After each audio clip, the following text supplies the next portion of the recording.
గణేష్ చతుర్థి నాడు తెలంగాణ స్టైల్లో ఈ విధంగా పాశం వండుకుంటారు. ఎవరైనా తెలంగాణలో కొన్ని ప్రాంతాల బట్టి కొన్ని పేర్లు ఉంటాయి. ఆంధ్రాలో పాల తాలికలు అంటారు. ఫస్ట్ అయితే ఇది ఎలా తయారు చేసుకోవాలో చూద్దాం. ఫస్ట్ నేను గోధుమ పిండి తయారు చేస్తున్నాను. 1/2 కిలో గోధుమ పిండి తీసుకొని కొద్దిగా వాటర్ పోసుకుంటూ చపాతీ పిండిలాగా కలుపుకోవాలి. కొద్దిగా వాటర్ పోసుకుంటూ పిండిని తడుపుకోవాలి. ఈ విధంగా పిండి ముద్దని మంచిగా కలుపుకోవాలి.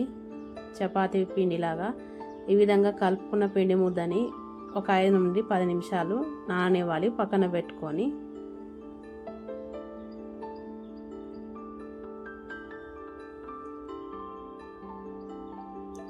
ఈ విధంగా నానిన పిండి ముద్దని కొంచెం చేతిలో గోధుమ పిండి తీసుకొని పొడి పిండి తీసుకొని పిండి కొద్దిగా తీసుకుంటూ తాలవాలి.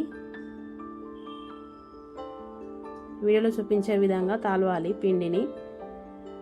కొంతమంది దొడ్డుగా వేసుకుంటారు, కొంతమంది రౌండ్గా వేసుకుంటారు. ఎవరికి నచ్చిన షేప్లో వారు చేసుకోవచ్చు.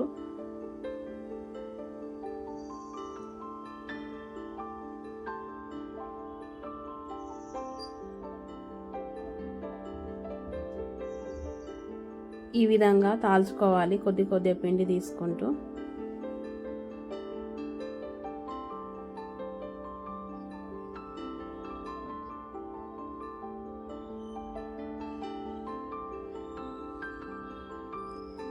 ఇట్లా తాల్చిన తాలికల పైన కొద్దిగా పిండి వేస్తూ కలుపుకోవాలి, అంటుకోకుండా విడివిడిగా ఉండేటట్టుగా తాలికలు. ఒక బౌల్ తీసుకొని స్టవ్ ఆన్ చేసేసుకొని అందులో 8 గ్లాసుల నీళ్లు పోసుకోవాలి. 1/2 కిలో పిండికి నేను 8 గ్లాసుల నీళ్లు పోసుకున్నాను.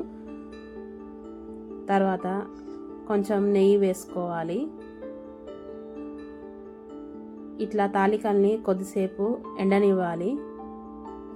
లైట్గా ఎండనిస్తే చాలా బాగా వస్తుంది పాశం. ఇంకా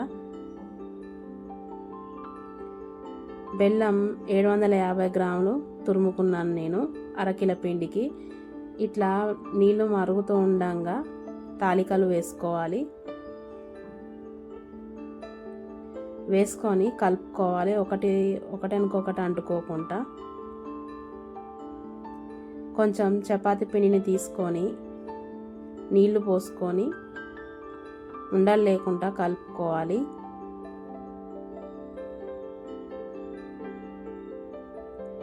ఇట్లా ఉండలు లేకుండా కలుపుకొని పిండిని పక్కన పెట్టుకోవాలి.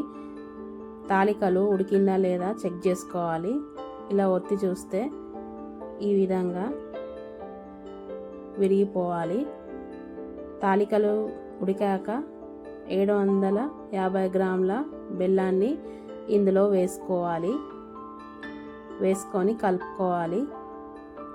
కలుపుకొని కొద్దిసేపు బెల్లంలో ఉడికించుకోవాలి. తాలికాన్ని ఉడికించుకున్నాక ఈ విధంగా పిండి నీళ్ళను పోసుకోవాలి. ఫస్ట్ కలిపి పెట్టిన పిండి ఉంది కదా, ఆ పిండి నీళ్ళను పోసుకొని కొద్దిసేపు ఉడికాక ఇలాచి పౌడర్ వేసుకోవాలి.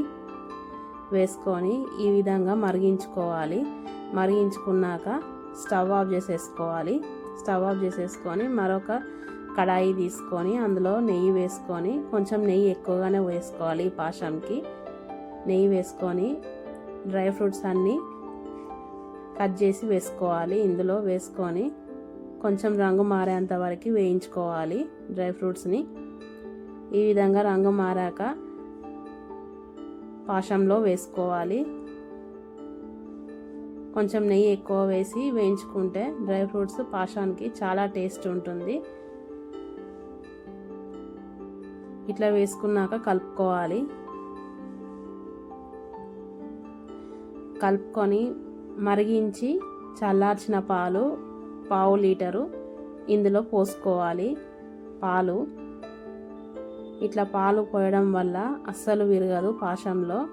చాలామందికి పాలు విరుగుతాయని డౌట్ ఉంటాయి కావచ్చు, కానీ పాలు అస్సలు విరగవు. పాలు చల్లార్చి ఉంచాలి. ఇట్లా వేసుకొని కలుపుకోవాలి. కొద్దిగా అయ్యాక ఈ పాశం అనేది చిక్కబడుతుంది చల్లారాక.